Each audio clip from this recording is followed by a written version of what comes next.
Baru saat itu dia melihat kalung di leher gadis itu. Ibu angkat itu baru terkejut menemukan bahwa gadis yang menolak pembongkaran adalah putri kandungnya yang hilang selama 10 tahun.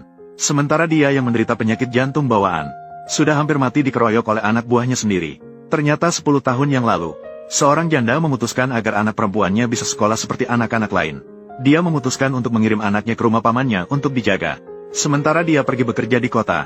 Sebelum pergi, dia meletakkan kalung amanah di leher anak perempuannya yang sedang tidur.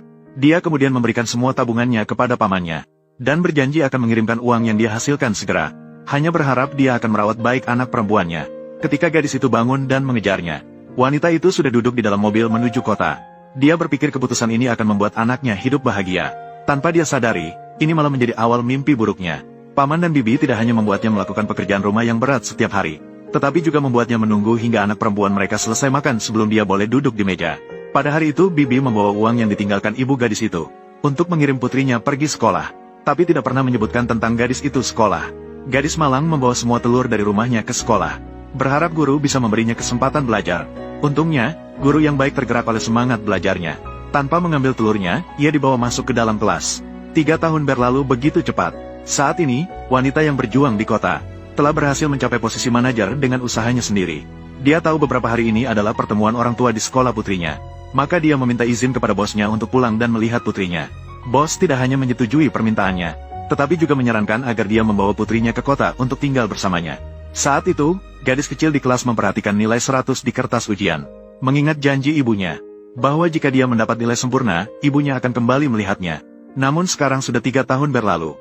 Betapa dia berharap ibunya bisa muncul di pertemuan orang tua. Saat itu, sisa setengah hotdog di meja menarik perhatiannya. Bagi anak yang ditinggalkan ini, sebatang sosis ham menjadi keinginannya. Meskipun dia ingin makan, dia tahu tidak boleh mengambil barang orang lain. Tiba-tiba seekor anjing masuk ke dalam kelas. Anjing itu mengambil setengah sosis ham itu. Saat itu guru sudah masuk ke kelas bersama para orang tua. Adik melihat setengah sosis ham yang tersisa hilang, langsung menuduh bahwa gadis itu mencuri dan memakannya. Bibi bahkan di depan semua orang tidak hanya menyebutnya pencuri, tetapi juga terus mengatakan hal buruk tentang ibunya. Gadis itu tidak tahan lagi, lalu dia mendekat dan mendorong bibinya. Namun malah mendapat pukulan dari bibinya. Guru khawatir dia terluka, maka dia diminta pergi ke sudut untuk merenung. Dan pada saat itu, seorang wanita yang senang hati membawa hadiah yang dibelikan untuk gadis itu masuk ke kelas.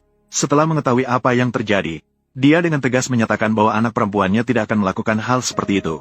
Kemudian dia ingin bertanya langsung kepada anak perempuannya.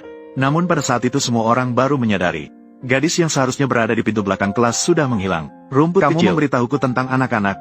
Rusak. Pasti baru saja terkena sinar matahari dan belum keluar. Kenapa masih berdiri di sini? Cepat pergi mencari.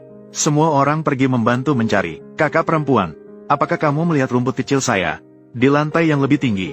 Tidak, tidak. Kamu bilang itu seorang gadis kecil, kan? Sepertinya baru saja pergi ke samping.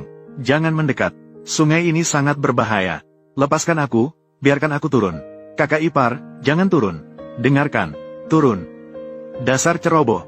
Aku sudah bilang padamu jangan bertingkah seperti anak kecil. Keluarga ini dalam masalah.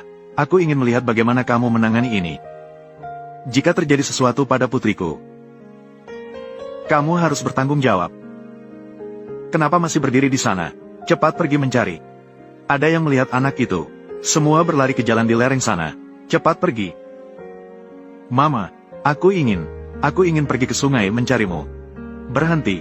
Ada seorang anak di sana. Anak siapa ini? Kenapa ditinggalkan di sini? Astaga, anak ini panas. Anak ini sepertinya demam. Ibu tidak peduli lagi dengan uang orang lain. Anak orang itu terbakar parah. Harus segera dibawa ke rumah sakit. Kakak ipar, sepertinya di sana. Biarkan dia melihat. Dokter, periksa anak ini. Apa yang terjadi pada anak ini?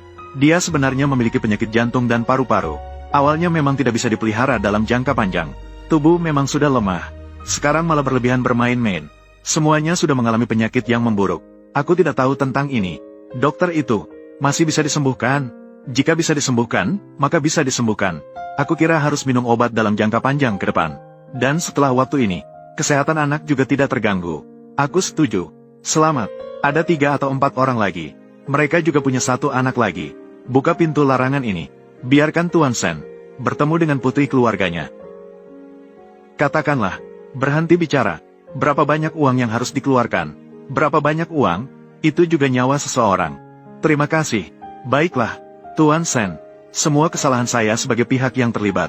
Kalian Putri Duyung, mengurangi begitu banyak uang. Saya tidak membantu Anda merawat rumput kecil dengan baik. Semua kesalahan saya. Kesalahanku. Nona, ceritakan hal ini pada nenek. Saya tidak seharusnya memukul anak. Jangan bicara lagi. Sekarang saya hanya ingin merawat anak saya. Dia masih sangat kecil. Sudah menderita begitu banyak. Baiklah. Bawa anak ke rumah sakit segera untuk dirawat. Tunggu aku. Saya akan memberikan kompensasi kepada Anda dengan putri saya. Bolehkah? Baiklah. Anak sekarang juga memiliki ibu. Saya akan menganggap Xiansan sebagai putri Anda. Sekarang Anda begitu lemah. Nona, ada apa? Saya sudah muak. Takdir sejati anak perempuanku. Lagi pula bukan anak kandungku. Saya benar-benar muak. Jangan salahkan saya. Anak-anak di ujung dunia pasti bisa merawat dengan baik. Selamat tinggal. Saya lulus ujian akuntan bersertifikat Cina. Itu sangat bagus. Segera pulanglah. Ibu akan segera pulang. Mari kita merayakan malam ini dengan baik. Gadis Polandia. Ada apa? Sin lulus. Ya, lulus. Gadis Polandia. Sungguh, selamat ya. Kamu dan putrimu telah bertahan begitu lama. Akhirnya berhasil melewati masa sulit. Benarkah? Anak ini, Sin. Sejak hari pertama aku menemukannya. Dia selalu begitu bijaksana. Ya, anak ini, Sin. Sejak kecil kami selalu memperhatikannya. Dia tidak hanya patuh dan bijaksana. Dia juga belajar dengan sangat rajin. Nanti, Kakiyu, kamu akan hidup bahagia. Gadis Polandia. Xiao Kao, putrimu dalam masalah. Apa? Xiao Kao, sudah 10 tahun. Kamu sebenarnya ada di mana, Bos Zhao? Asisten Sen. Apakah ada kabar dari Xiao Cao? Belum ada. Bos Zhao, mobil sudah siap. Kita bisa pergi ke Nancheng untuk pembongkaran. Saat itu Xiao Cao hilang tak berbekas. Petunjuk terakhir berhenti di kota selatan. Aku tidak percaya. Merobohkan seluruh kota selatan. Tidak bisa menemukan keberadaannya juga. Yang terakhir untuk direlokasi. Mengapa setiap kali melihat kami grup Zhang, hatiku terasa begitu sakit. Karena kamu begitu tidak kompeten. Maka biar aku mengajarmu. Bagaimana cara bersikap. Pergi. Kita lakukan apa? Kalian adalah daerah selatan kota. Yang terakhir untuk direlokasi. Kamu bilang aku lakukan apa? Kami dari grup Zhang. Sudah sepenuhnya dibubarkan. Karena kamu begitu tidak kompeten. Maka biar aku ajari kamu. Bagaimana cara bersikap. Pergi. Ini rumahku. Jangan usil. Jangan pura-pura bodoh di sini. Hanya kalian orang kelas bawah. Atau, aku tidak suka sikapmu. Apa yang akan kamu lakukan? Bangun. Apa kamu baik-baik saja? Kamu baik-baik saja, bangun. Aku baik-baik saja. Kamu baik-baik saja. Dia mendapat masalah besar. Lari kau, sampah jalanan. Mengambil uang relokasi kami. Masih tidak puas ya? Berani menyentuh. Pukul wanita ini. Bukan. Aku tidak mengambil sepeser pun. Uang relokasi semuanya diambil suamiku. Peduli apa kamu begitu banyak? Tidak mengakui kontrak yang jelas. Berani menyentuhku. Jujurlah padaku. Bos Zhao. Saat ini situasi relokasi berjalan lancar. Hanya ada satu barang kecil. Belum juga pindah. Segala sesuatu yang lain sedang diselesaikan. Mengapa masih ada hadiah? Zhao harus segera pindah. Tidak seorang pun boleh menghalangi saya menemukanmu. Ya, Zhao, jangan khawatir. Nyonya telah mengatur. Orang yang ahli sudah menanganinya. Bagaimana cara bersikap? Ayo, mari kita pergi melihat. Ikutlah. Tidak bisa. Kalian tidak boleh memukuli ibuku. Tidak bisa. Di kamus Nyonya. Tidak ada kata, tidak bisa, di kamusnya. Lanjutkan memukul saya.